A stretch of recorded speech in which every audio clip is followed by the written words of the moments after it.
yogis. Welcome to an advanced yoga class. Hopefully you're coming to this class free of any low back pain or generally any pain at all in your bodies and looking for a pretty good workout. So here we go. We're going to start in this standing position with the legs a good distance apart. Let the toes open up a little bit, and we're going to transfer weight from one side to the other. Just waking up the glutes, waking up the quadricep muscles, little movement from side to side.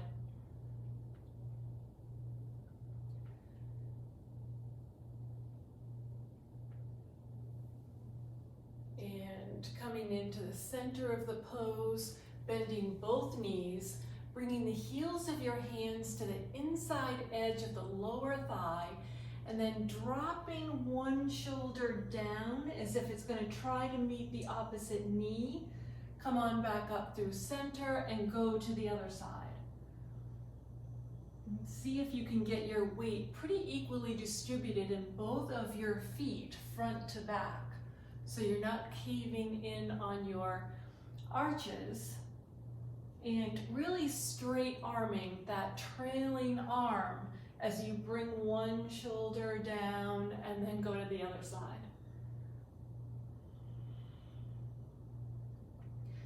One more time to each side, staying as low in the squat as you can. Coming back through center, go ahead and straighten the legs just to give the quadriceps a little bit of a break. Drop the tailbone straight down. Let's come into powerful pose. Spreading the fingers wide, pick the toes up off the floor, spread the toes and lay them back down again. Let's tilt from side to side, bringing an elbow down toward the top of the leg. And maybe your elbow touches and maybe it doesn't. It's fine going back and forth a couple of times. We'll meet up in the center and then bow forward, fingertips touch the inside edges of the knees and back up again. And repeat that a few times.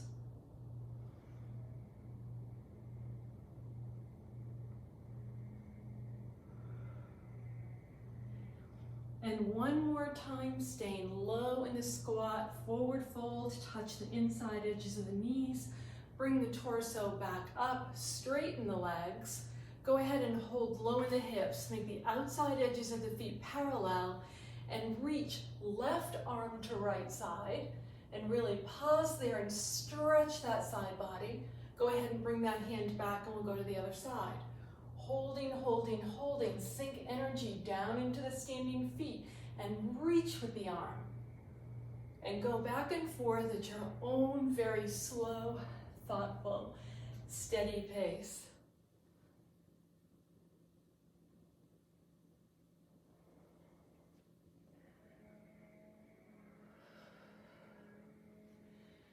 And last time for the reach, whatever side you're going to. Come on back through center. We'll heel toe the feet together. And come into a slow march. And yogi's choice here, because it's always yogi's choice. If you want to continue with this march, or if you want to lift a leg, straighten the leg, bring it back in and step it down. Lift, straighten, in and down. Or perhaps you're just staying with the march, which is totally fine. We're warming up the body a bit. Going back and forth with the legs. And if you want to try a little bit more work for the hip flexors, maybe the next time you lift a knee, you let the knee come out to the side. Maybe there's a little straightening of the leg. Bring it back in. Knee front, and then step down. Raise knee, out to the side, maybe straighten, back in. Get the knees forward before you bring it down. That's just a little bit more friendly to do for the hip flexor. And then maybe you straighten in both directions, bringing knee up, straighten forward, then knee to the side, leg to the side, knee forward and down. And one more time, up, straight, to the side, knee forward and down, and last time, lift, straighten, in, to the side, and down. And we'll open up the feet a good distance apart, holding low in the hips, make the feet a little pigeon-toed, get a good bend in the knees, and circle the hips around. And you can be doing small circles or big circles, but feel for the movement of the pelvis here. And we'll go in the opposite direction.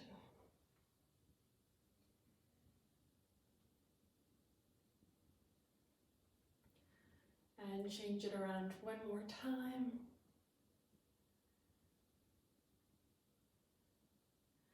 Okay, so that's a little bit of warm up. Let's heel toe the feet back in toward one another, and we'll come down to a seated position. And before we get too much further, I have a strap, 2 balls, 2 blankets, and 2 blocks. If I said 2 balls, I meant only 1. So come on down. Find a comfortable way to sit, which might mean having a little height underneath your hips. We'll interlace the fingers, press the hands forward, round the back, retract the navel. And keep pressing those laced fingers forward, forward, forward. And now let the navel come forward, taking us out of that cow position. Arms coming up overhead, little tilting to the right, little tilting to the left, coming back up through center. Unlace the fingers and stretch the arms long. Stretch the fingers. Everything is reaching, reaching, reaching, coming all the way down to the floor. And one more time. Let's interlace in the opposite order. Straighten the elbows, press the arms forward, then round the back so you can feel the big stretch on the back of the back body, especially around the scapula. Bring the navel forward. Reach the arms up overhead, stretching to one side, then to the other, coming back through center. And again, reach the elbows up, up, up. Unlace the fingers, bringing the hands all the way down to the sides. And we'll take the outside of the left hand, the top of the hand, against the leg. The right hand is behind the back body, bringing the sternum forward, forward, forward, shoulders releasing down, and start the twist very low in the hips. You might feel a little bit of movement of that trailing left hip as we come into this twist.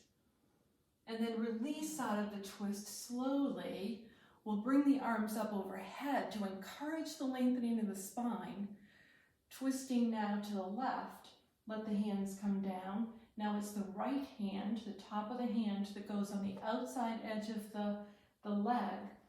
The left hand is behind the back body, and lift the chin a little bit so you feel a buoyancy in the whole shoulder girdle and the front of the chest with an easy flowing breath. And coming out of that twist, let's change the fold of the legs. Bring the hands onto the floor in front. And I'm sorry that you lose my hands, but we're coming forward, forward, forward with the back of the hips trying to stay down. So you can press some energy into the back of the hips with the strength of the hands as we come down to whatever amount feels okay for that stretch of the low back. And slowly we'll work our way back up again. Arms out to the sides, float the arms up, hold opposite elbows. And with the strength of the torso, twist from right to left. See how far back you can comfortably have your elbows.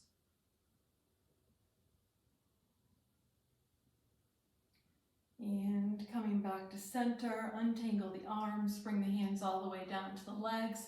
And we'll do just a little bit of seated cat-cow, rounding the spine, hollowing out the belly, dropping the chin.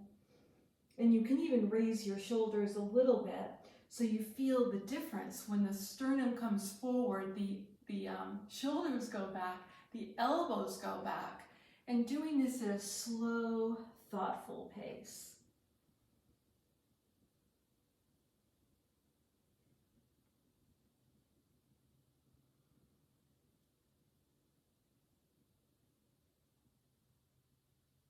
And the next time the spine comes through center, we'll grab onto the left foot, sending that leg out to the side, coming into half wide angle seated pose, bringing the hands down onto the floor in front, and have your hands a good distance apart so there's a bowing action coming forward and back up again.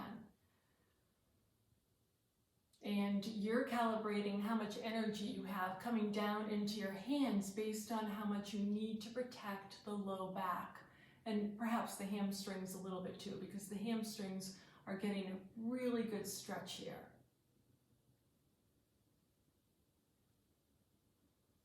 And the next time you come all the way up, you'll bring your right elbow down onto the floor, right in front of the side of the knee, left arm coming up and over, and reach with the fingers, reaching long, long, long with the fingers, and then dropping the armpit down toward the knee and back up again. And we'll repeat this a few times. If this is hard on your shoulder, please consider taking the hand to the back of the head so you have a little bit of support there for the shoulder, and it doesn't have to take the whole weight of the arm. So yogi's choice how you're doing this. Perhaps you're doing it with a long arm, dropping the armpit down toward the knee and back up, or with a bent elbow. And then to come up out of the pose, go ahead and reach up with that upper arm, coming all the way up. We'll grab underneath the left knee, bringing that leg in, sending the right leg out to the side, and finding a way to sit rather symmetrically in this asymmetric pose. Hands down onto the floor for that bowing action coming forward, and releasing tension from where you can, thinking about fewest fibers fired, an easy flowing motion. And if it is possible for you to come forward with your hands and reach even more further forward, we're really loosening up the low back at this point, and perhaps that will be attainable for you. We're still warming up, so do these things gently, carefully, and mindfully. Coming all the way up, let's drop the elbow down onto the floor, reaching the arm long, finding that really good stretch. Keep the sternum lifted, and either the hand is behind the back of the head or is long as you drop the armpit down toward the knee and back up.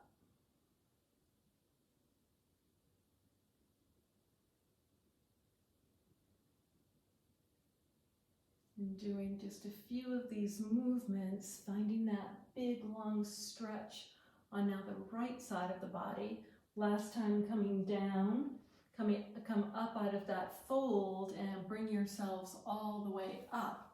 We'll stand both of the feet so that we can bring the left foot around and the right foot steps over.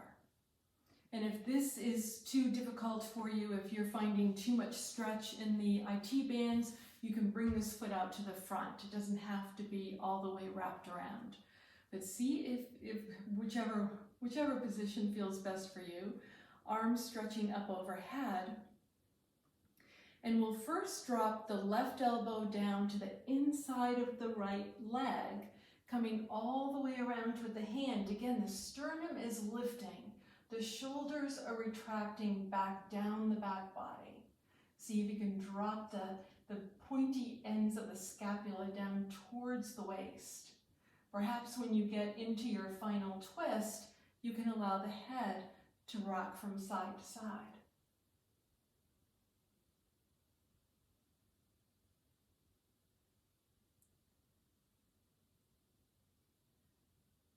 And the next time the head is coming out of the twist, we'll bring the torso out of the twist and bring the hands down onto the floor. I'm standing both hands on the floor, again, having them a good distance apart so I can feel the shoulders smiling open, and a little bowing action down and up. There's a slight retraction of the navel, just so that you can feel the abdominal wall. And we know that that right hip picks up a bit off the floor, and that's fine, but try not to lean into it too much. Try to keep that hip down as best you can. And finally, pressing energy down onto the floor, coming all the way up. We'll untangle the legs to come over to the second side. Now it's the right knee that's forward, and the left foot steps over, or perhaps this is a little intense for you right now and you have it out here. That's a fine way to practice. Arms up overhead. Feel the lifting up of the rib cage, up off the pelvic floor. And we'll turn towards the left, dropping the elbow down to the inside of the left leg. Right hand is behind the back body to feel that bit of a lift, kind of sitting up like a strong tripod. And once you get there, shoulders away from the ears, and maybe the head can look from right to left. Easy flowing motion with a steady breath in and a steady breath out.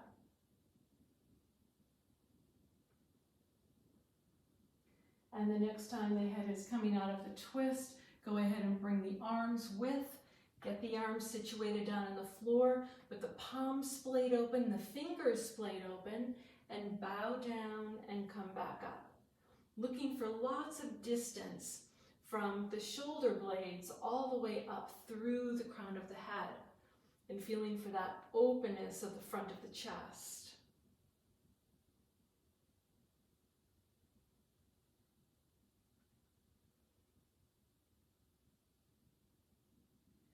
And pressing energy all the way down into the hands, we'll untangle the legs, and we're coming onto the back body for supported fish pose. Now, I know you all probably have a variety of props that you're working with. Those of you who have balls can have the ball under the thoracic spine, and everybody should have something for the support of their head. If you don't have a ball, you can use 2 blocks, and perhaps you have the block that's going to go into the thoracic spine on the low setting. That's the low height. If you're working with the ball, they pretty much are all one size. I'm going to let my head come down to the low side. If you've got your thoracic spine up higher, you might want to use the higher height. It's fine to keep the knees bent, but if it's possible, let the legs go straight. And we're just finding a new orientation for the spine, with a lifting of the heart up toward the ceiling and the kind of rolling back of the shoulders as best you can. Maybe the palms are face up, and a gesture of openness and surrender. And maybe you can feel for a slight smile on the inside edges of your lips.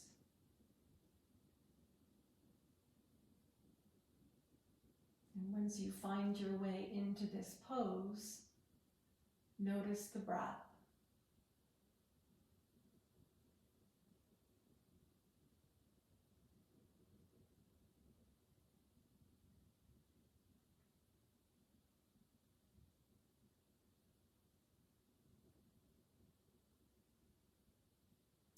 Next, we'll take the hands and reach up for the ceiling.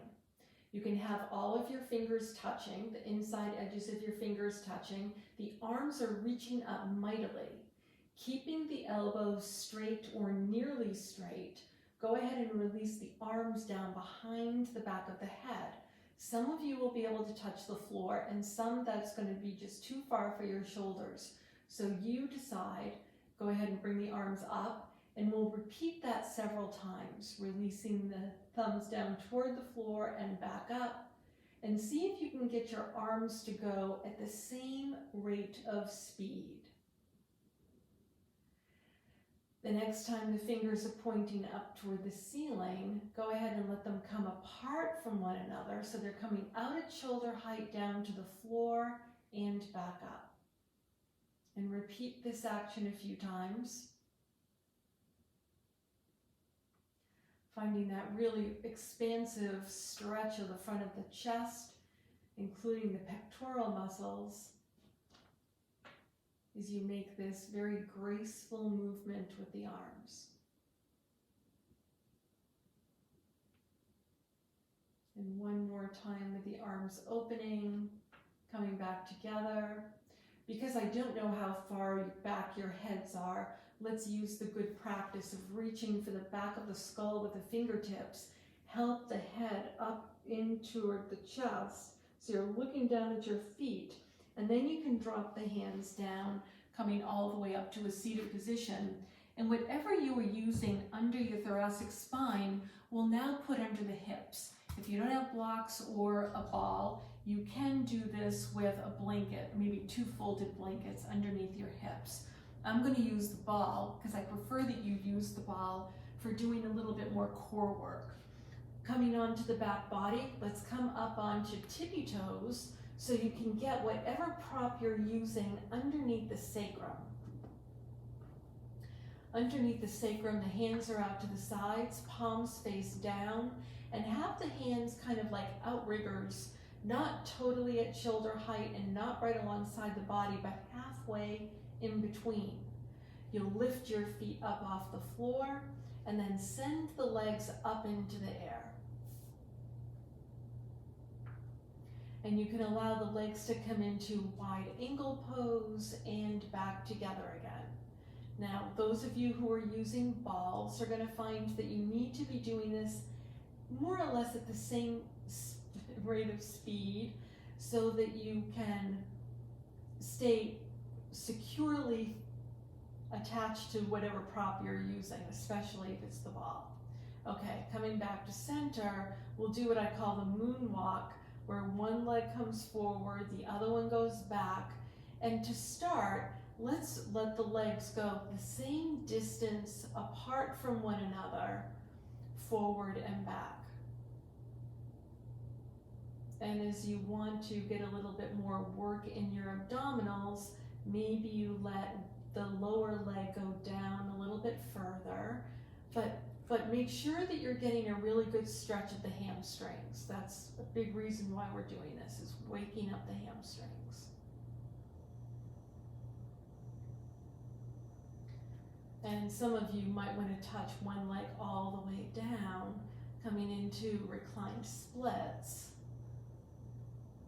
or I should say a version of that. And then coming back up with both legs, we'll drop both legs into happy baby pose. And here, really think about fewest fibers fired. How much can you settle down, relaxing the toes, relaxing the fingers, softening the facial expression, and then reach both legs up toward the ceiling and drop the legs back into happy baby pose. Now, some of you might reach up for the toes.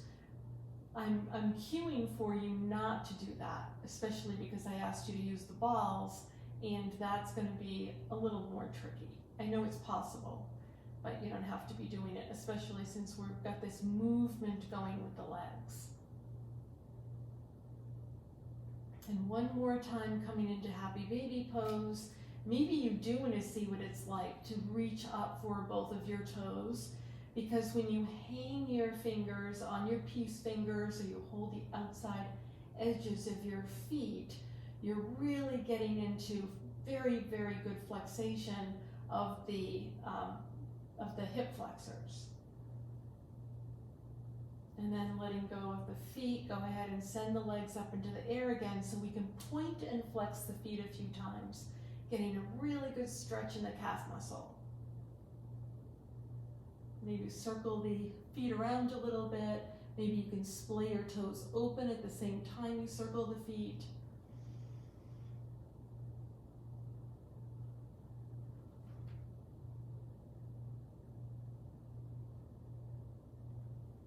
And we'll bend the knees, bringing the feet down onto the floor. Go ahead and pick up your hips, set the ball aside, and we'll rock up to a seated position to get ready for roll up and roll downs. Y'all know who you are. If you want to use a blanket that's folded like this behind your hips, so that you can easily come in and out of roll up and roll downs, that's fine. You're going to decide how close you want that blanket in. You don't want it a good distance away, but maybe a couple of inches. And some of you know that you don't need a blanket at all, but there is a sweet spot for where your feet are. Please have your knees standing, reaching well forward, and then slowly coming down. And keep the arms reaching forward as you come all the way back up again. And again, a good reach forward.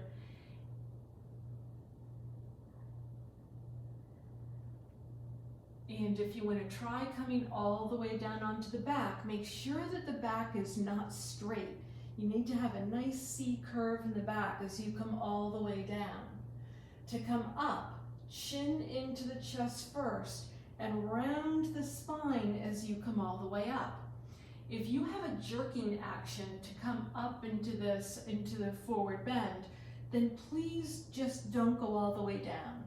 Go down as far as you know you can make it back up again. And for those of you who want a little more work, you might be coming all the way down and then slowly articulating the vertebrae up. We like to say one at a time, but sometimes they come up in a group. Have a good reach forward, and this will be the last time, slowly coming down, or maybe you're doing a little smaller roll up and roll downs, coming all the way up. Let's see what happens when we float the lower legs, getting the shin bones to be parallel to the floor, arms reaching forward, and alternating, reaching one foot up toward the ceiling and then the other.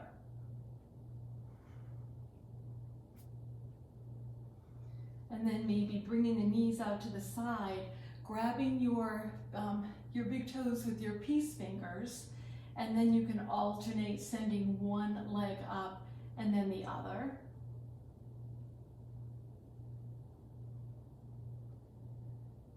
And maybe you'll keep the chest lifting and both legs up, coming near straight with the legs. You can have your thumbs pointing up toward the ceiling. Again, the chest is beaming up. The chin is lifting just a little bit. The legs are going really, really strong. And we'll slowly bring the legs back down. Go ahead and come into Sukhasana, the pose of ease, for a little forward fold to give the hip flexors a little bit of a break. You can have a rocking action from side to side if that helps relieve a little tension out of the low back.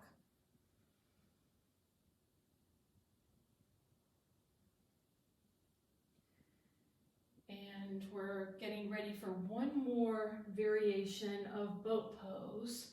So coming up, some people like to practice this with the heel on the floor. I have my right foot forward and my right fingers holding my peace fingers holding my big toe.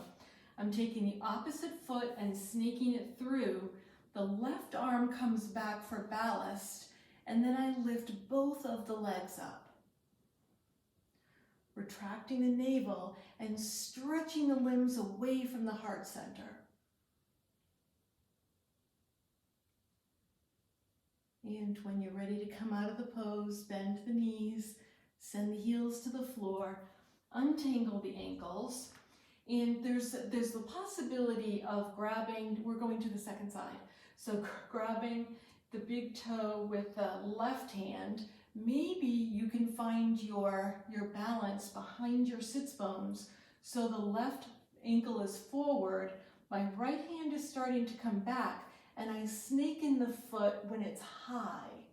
So yogi's choice, people seem to have a preference one way or the other, and you can figure out what that preference is.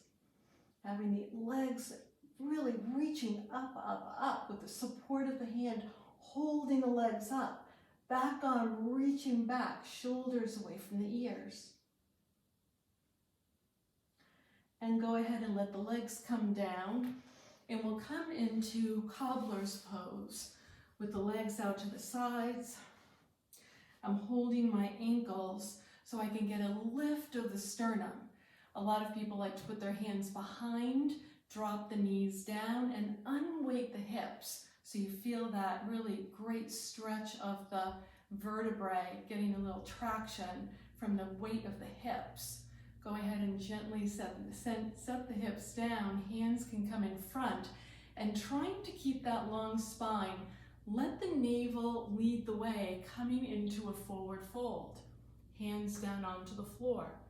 Again, lift the sternum. Feel for the long, straight back. And then maybe you'll fold forward a little bit further.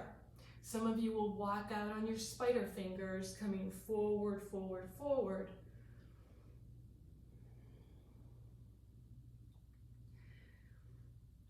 And feeling that really big stretch in the groins and the low back.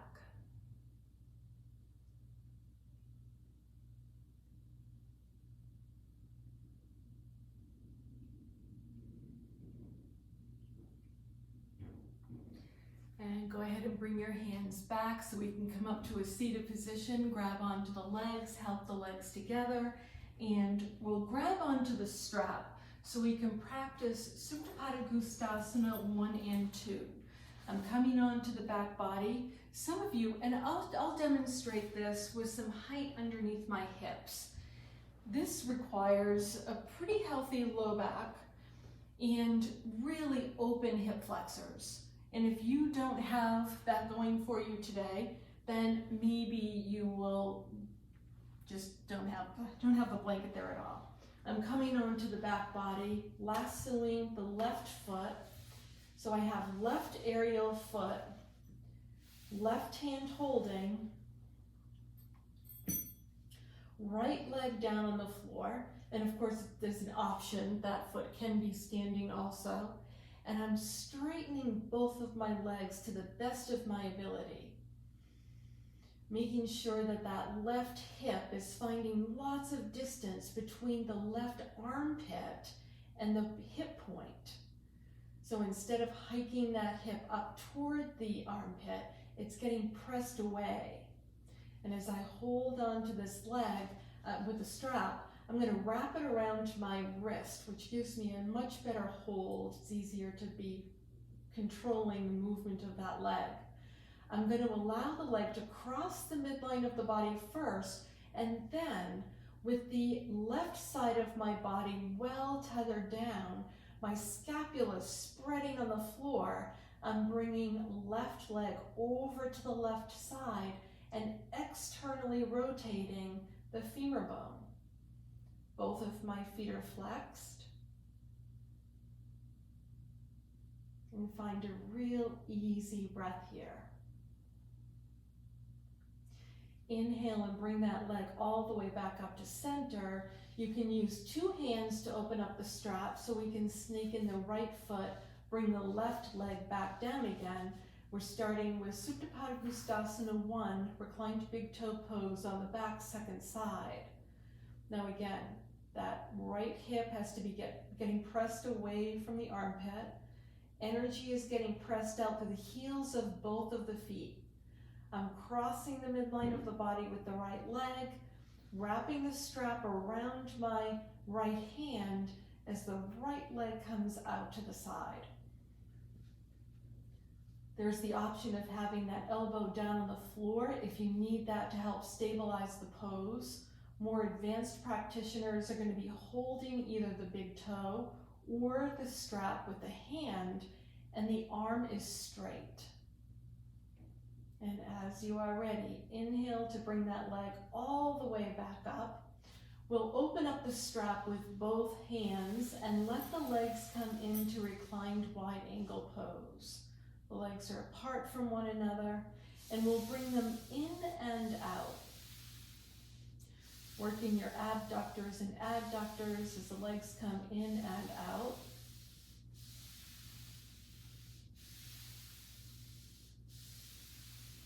And the next time the legs come in toward one another, we'll hold the strap a little bit closer to the feet and try to keep about a foot's distance between both of your feet, letting go of the strap so the legs are coming down toward the floor and then bringing the strap back up, finding a good stretch for your hamstrings as if you were going to come into plow pose, and then the legs go back again. So we're doing this back and forth, and I don't think it's a good idea to bring the legs all the way down to the floor, so please resist doing that. They can come quite a ways down, but it's way too much torque for the low back to be pulling the legs all the way up from that distance. And last time with the legs going toward the floor and coming back in, we'll bend both knees so we can grab onto the strap, set the strap aside, and we'll rock up to a seated position. Be careful for those of you who do have a blanket underneath the back body. And we're coming up to all fours with blocks so we can practice a little with lunges. I have my blocks, I have them on the medium height. I'm going to get this blanket out of the way so it's a little easier to see the movement of the body. I have my knees together and I'm bringing my right foot forward, sinking my hips down and lifting the chest. And we'll travel the hips back and forth a few times, coming in and out. If you'd like to use something to put underneath your knee to protect your knee, go right ahead and do that. Traveling in and out. The next time I come into this low lunge, curl the back toes under, lift the back heel up off the floor, and start to transfer the weight just into your feet. Have the shoulders away from the ears, the arms come back, and then peel the torso forward as the arms lift up overhead.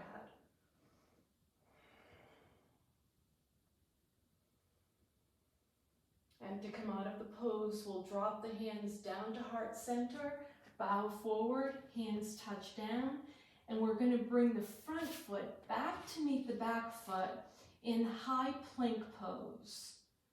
Have a little lift of the abdomen, a little lift of the belly, and then a good lift of the hips so you can bring the left foot forward, sinking the back knee down, unflick the toes, and travel the hips back and forth a few times.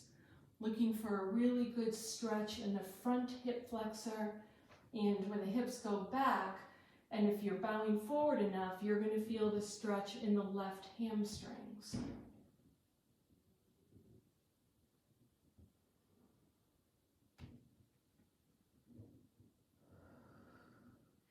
And the next time you're coming forward, go ahead and curl the back toes under, back knee up off the floor, compact the hips together, get some weight distributed well in front foot and back foot, the arms reach back, and then peel the torso up, up, up, arms reach up overhead, and that back knee is lifting up as much as it can.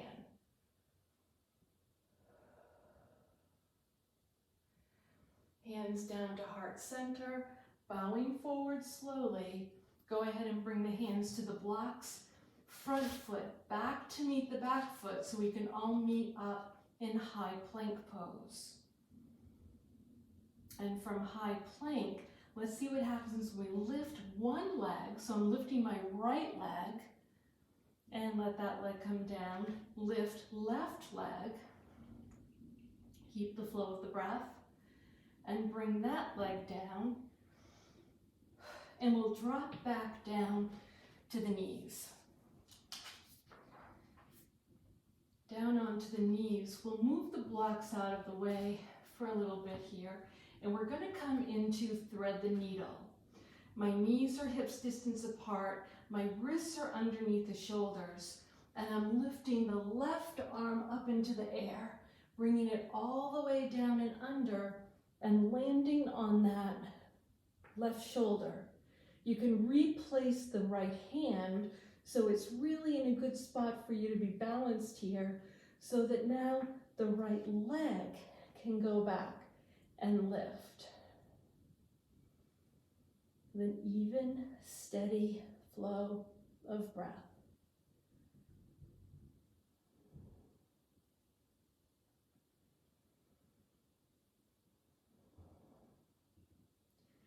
And you'll bring that leg down, knee touches down, press energy into the right hand, coming back up to all fours.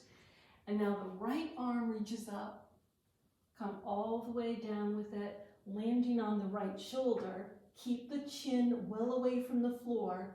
Replace that left hand so it's in a good position to help stabilize the pose as the left leg reaches back and raise the leg up as high as you feel comfortable. Maybe you can splay the toes open. Pressing energy out to the ball of that left foot. And then eventually that knee comes all the way down.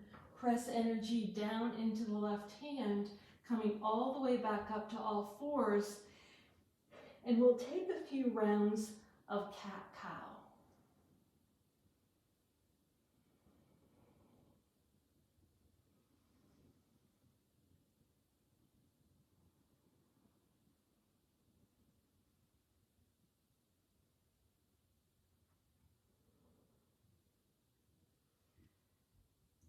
And coming back to a neutral spine, curling both toes under, pick the knees up off the floor and send the hips back so that we can meet up in downward facing dog. Pressing energy into the heels of the hands. The hands are splayed well open. Pressing the hips back, back, back, and allowing the heels to release down toward the floor. Feel that nice long line of energy from the crown of the head all the way out through the tailbone. And as you're ready, start to walk the feet up toward the hands, coming into standing forward bend. You can hold on to opposite elbows, releasing the weight of the shoulder girdle down toward the floor. If you feel more comfortable with a minor bend in your knees, go ahead and do that. And finally, hands up to the hips. Press weight to the outside edges of the feet and keep the weight pressing out as you make your way all the way up to a standing position. Let's set up one of our blocks. So we have one block on the floor on the low height, and I have 1 foot on that block. And we're just gonna come up onto that block and off of it. And we're coming up and down. And do this as slowly as you can. Just transferring the weight over.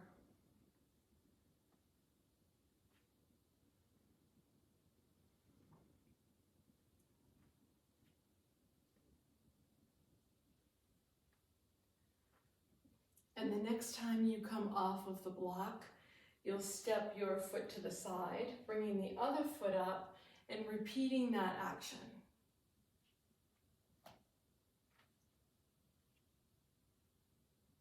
And if you're challenged with balance, of course, you can leave your toes down on the floor and still feel the transfer of weight. If you have a pretty decent sense of balance, you can be going more slowly as the weight transfers, taking the toes up off the floor.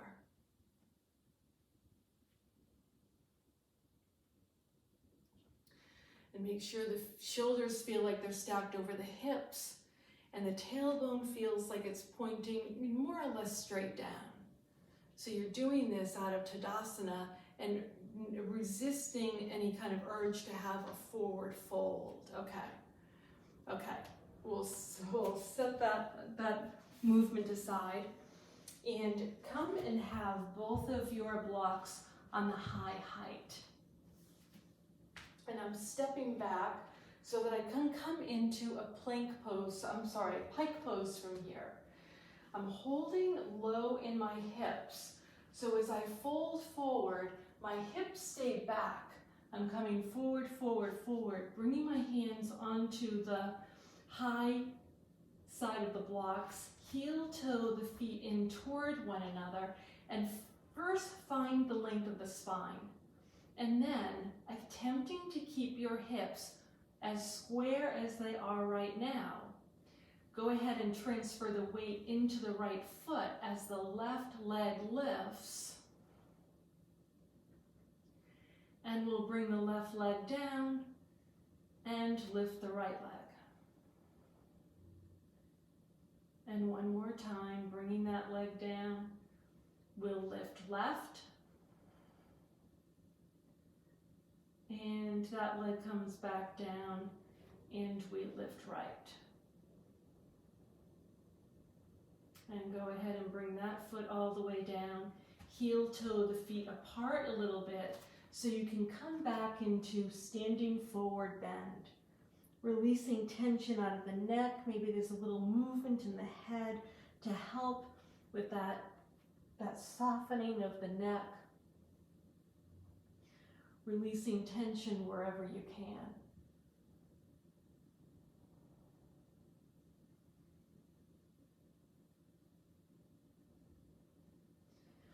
Hands up to the hips, and again, pressing energy out through the edges of the legs, and the feet come all the way up to a standing position, and we'll set the blocks aside.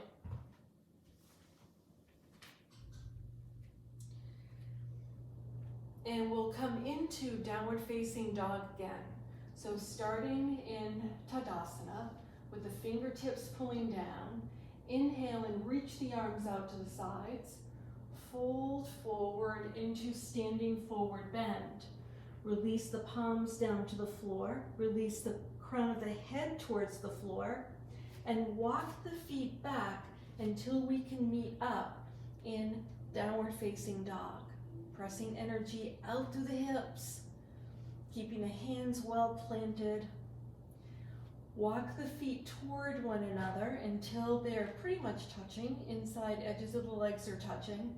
And we'll lift the left leg up into the air, bringing that leg all the way forward. Twirl the back right heel down and straighten the front leg. You can put your left hand somewhere on the left leg or shin or ankle. Maybe you can keep it on the floor. And we're coming into triangle pose. So my hand is well secured on something. I'm bringing my elbow up first as if I'm nudging a cloud out of the way, and then extend the upper arm up. See if you can lift the sternum. Find the ease of the flow of the breath. And to come out of the pose, inhale and reach up with the upper arm. Holding low in the hips, make the outside edges of the feet parallel. Turning the left toes out and the right toes in. We're coming back down into triangle pose. So keep that length of the spine as you're coming down, down, down. The hand will reach for the lowest place it can go and still feel well supported in the back. Upper arm is reaching, and see if you can get your neck in the same trajectory as the top part of the spine.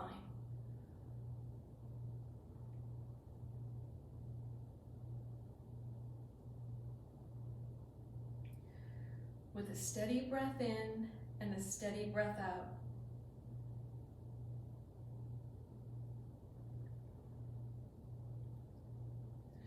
Start to bring that upper hand down toward the floor and send your heel a little bit further back so that you can bend the front knee and bring the arms up overhead into Warrior One. Bringing the tailbone down and through as much as you can, keeping the front knee bent. Knitting together the lower part of the rib cage, and eventually straightening that front leg. Hands come down to the hips. Take the heel up off the floor in the back, bend the front knee, step the back foot forward to meet the front foot, and we'll come back into standing forward bend.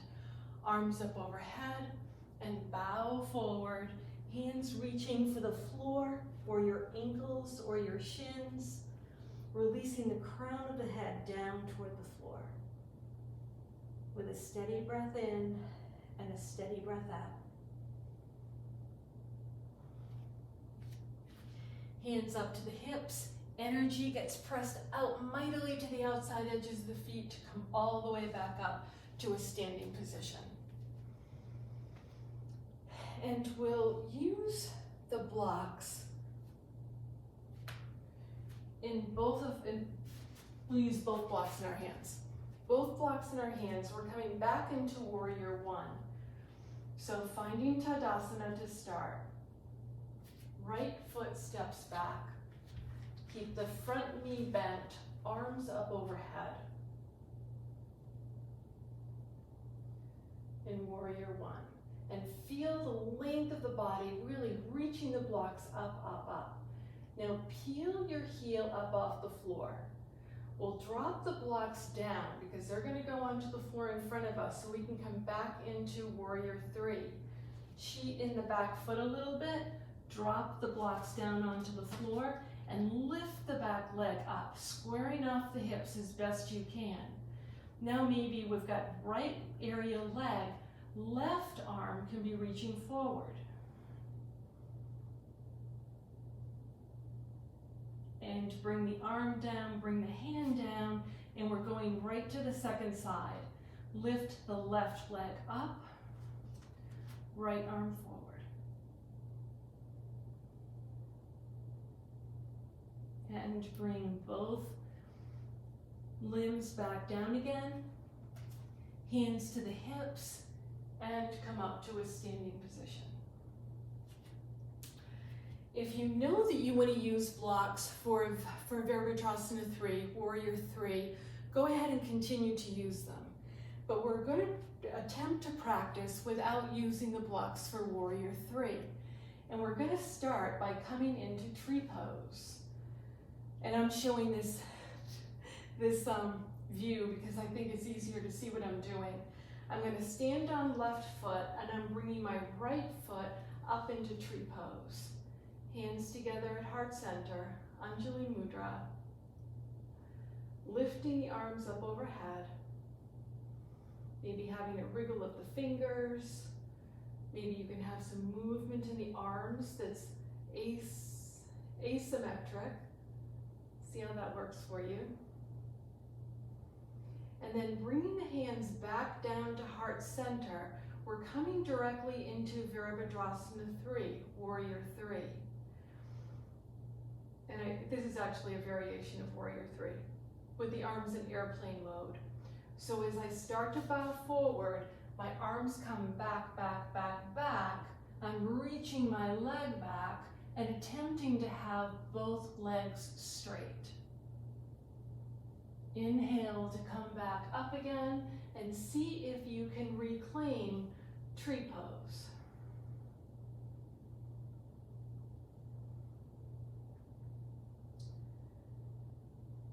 And we'll drop the hands down, drop the leg down, and come over to the second side. Bringing up, now I'm standing on right foot, bringing left leg out to the side to find tree.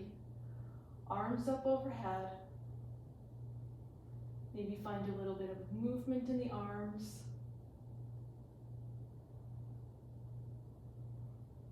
And eventually both hands down to heart center. With a little bowing forward, sending the leg back, reaching the arms back, letting the torso come until the back leg and the torso is more or less parallel to the floor. And slowly coming back up again, reclaiming tree pose.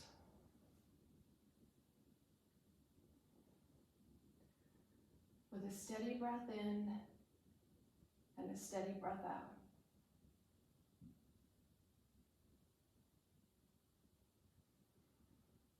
And eventually dropping the foot down to the floor, releasing the hands down, and we'll grab onto the blocks again for doing wide angle standing forward bend. Starting with the feet together, step the right foot out and the left foot out to make sure you've got good distance between the feet. And to bow forward, you might have a little bend in the knees. And I usually practice this on the high blocks, but if you have a lot of mobility in your hamstrings, maybe you can do this on the medium height. I'm walking the blocks forward, coming into a variation of wide angle downward facing dog, dropping the ears in between the arms, sending the hips back and feeling that length from my fingertips all the way through the tailbone. And then I'll pick up the sternum a little so I can walk the hands over. Now the right hand is going to hold the weight on the block as the left arm reaches long. Connect with the breath.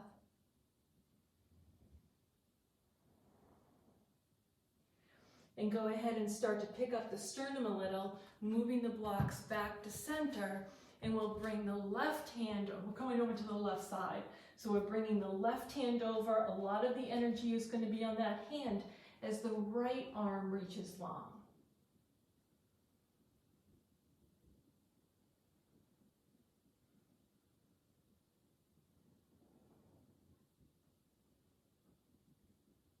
And start to lift up the sternum, bringing the blocks back to center. If you prefer to use the blocks, you can continue to use them. I'm getting rid of them so that my wrists are directly underneath my shoulders. The legs are a really good distance apart, outside edges of the feet are parallel. And I'm folding forward so I can bring my fingernails back in line with the toenails, drop the crown of the head, and move the elbows in toward one another. Some of you, you're going to be able to get your head to reach the floor. Some of you, that's not going to be possible. And then picking your torso up a bit, walking the hands over toward the right. The right hand is in front of the right foot. The left hand reaches for the ankle, and I bring my head down even further.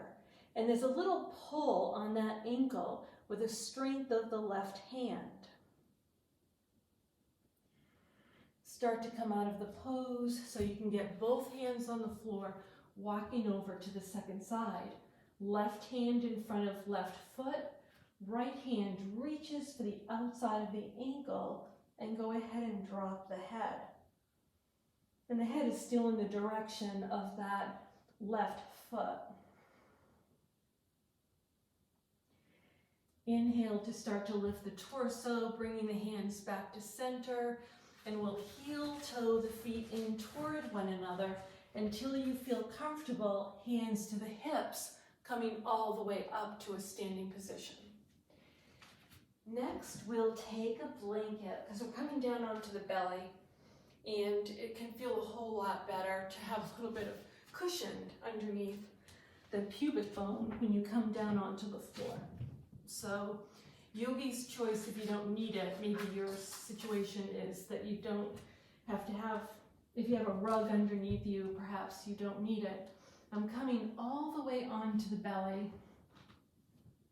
and bringing the arms out toward the sides. The arms are out toward the sides, and I'm going to stand my right hand, have my head down on my left temple, bend the right knee, and pick that leg up as I'm coming into a little bit of a twist, although I'm bringing my whole spine with me. And this is really opening up the front of the left shoulder. Maybe you can drop that arm down and you can reach for the foot. Still having energy pressing down into that standing hand.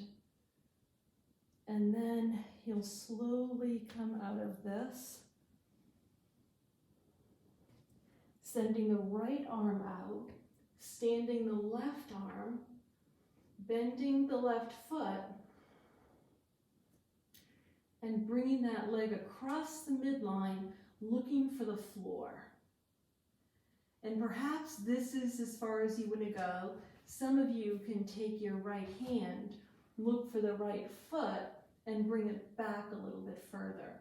Just be careful, don't tweak the knee. Do it with the energy coming from the hip point, not from the knee. And letting go of that foot, slowly coming back down onto the belly. We'll send the arms long. Have your head up off the floor. Press the pubic bone down. See that the navel is down. And go ahead and lift both legs and both arms. Savangasana, superhero pose. Maybe you can bend your elbows. Bring the heels so they're touching, and then look from right to left.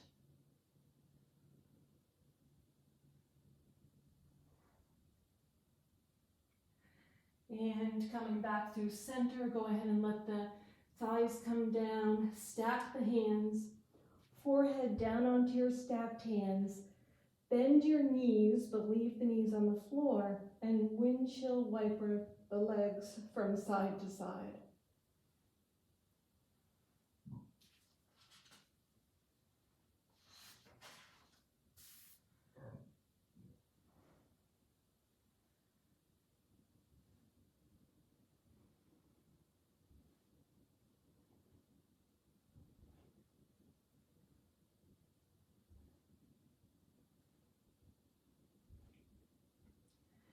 Okay, come back to center. Go ahead and drop the toes down to the floor. Walk the femur bones in toward one another. Pick up the head. Bring the thumbs back to the sides of the torso. Lift the chin. Lift the torso. And come back with your hips into either child's pose or puppy pose, or a variation in between if your knees don't feel comfortable in full balasana.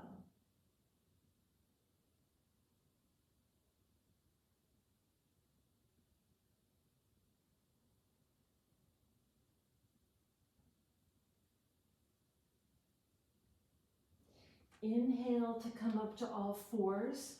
And since we have the blanket here, let's fold up the blanket twice. If your blanket was the same size as mine, I'm coming up with a blanket that looks like this and putting it across the mat so I can come down onto the back body, getting my sacrum on that blanket. Find a way to get the skin comfortably underneath there. Stretch both legs up into the air, and let's take left femur bone over right, bringing the legs into eagle pose.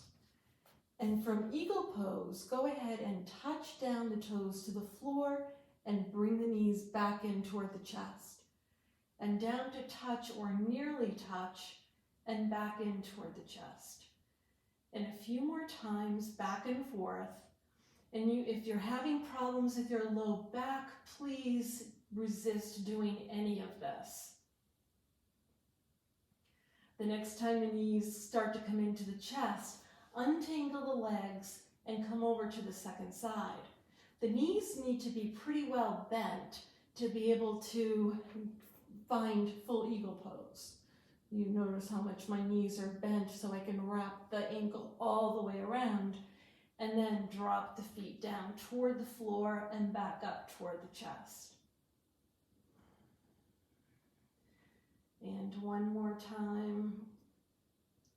And finally, untangling those legs.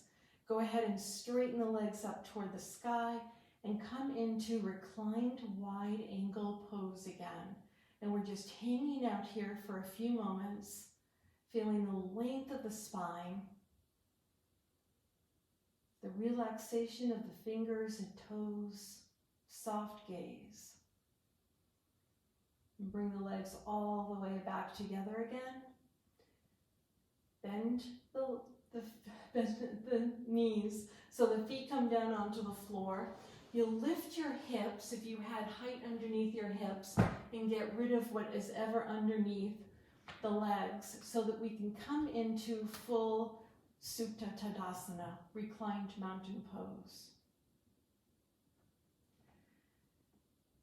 Bend the right knee, bringing the right toes behind the back side of the left knee. Right knee crosses the midline of the body. So now the left hand can be on the outside edge of the foot, and I'm setting up just a small amount of isometric tension. And you can forego the isometric tension if you've kind of had enough by now. And maybe the knee comes down a little bit closer to the floor. Slowly roll out of the twist, coming over to the second side. Finding Tadasana to start. Then bending left knee, toes behind the back of the left knee. Let that leg cross the midline of the body, coming into simple spinal twist. And instead of the hand just pulling the knee down, feel the knee trying to come up into the hand and the hand pressing the knee down with an even, steady flow of breath. And maybe the hand wings out a little bit if you want to come a little further into the twist and slowly roll out. You can stand both of your feet, allow the soles of the feet to find the outside edges of the mat, and allow the legs to sway from side to side.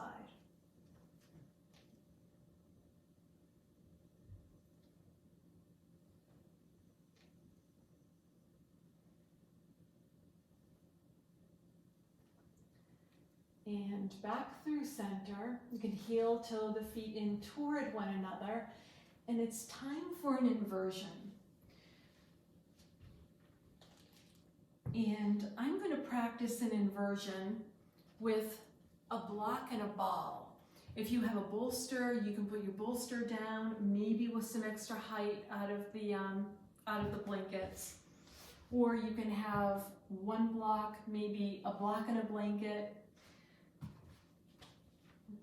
But it's also possible to have the block on the low height and then the ball on top of that, and you need to use your hands to try to figure out if the ball is really directly on top of that block.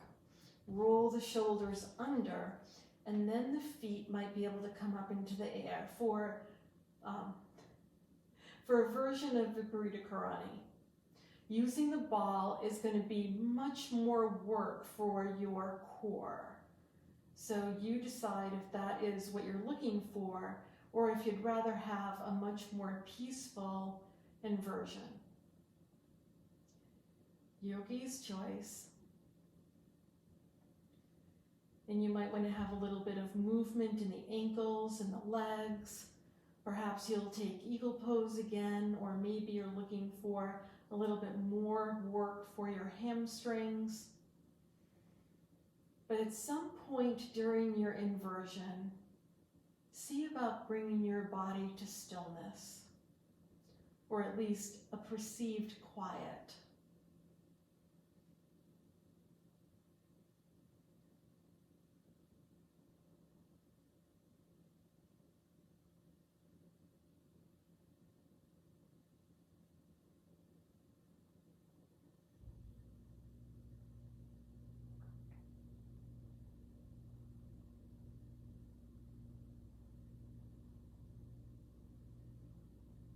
And if you'd like to have a longer inversion, by all means, give yourself permission to have the legs and the hips up higher than the heart for a longer period of time.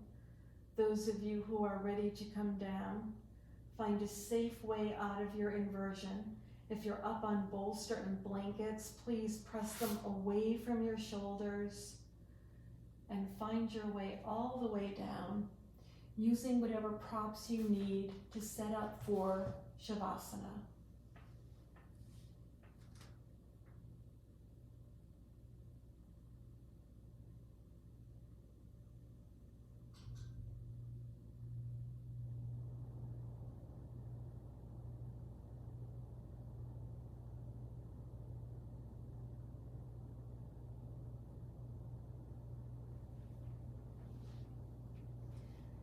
And once you've found your way into Shavasana, see if you can cultivate a small smile on the inside edges of your lips.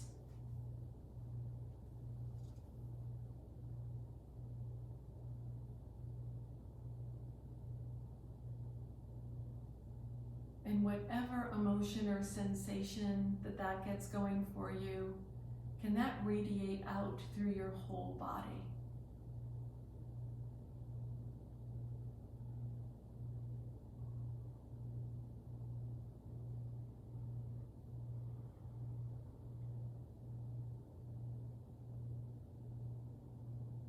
With a steady breath in and a steady breath out.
And as you are ready to start bringing some movement into the body, you might do that on the wings of your breath.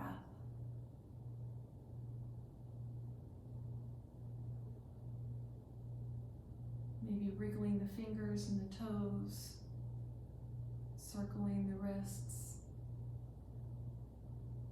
perhaps finding a full body yawn. And eventually knees and elbows in toward the torso so you can roll over onto a side and press yourselves up to a seated position.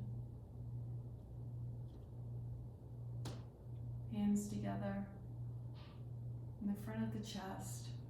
Let the sternum rise up to the thumbs, shoulders release away from the ears. May all beings give and receive compassion, live free from fear, and dwell in peace. Bring the hands behind the back body, holding onto either wrist, and fold forward into Yoga Mudra.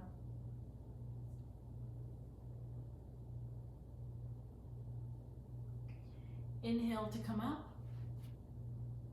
Namaste.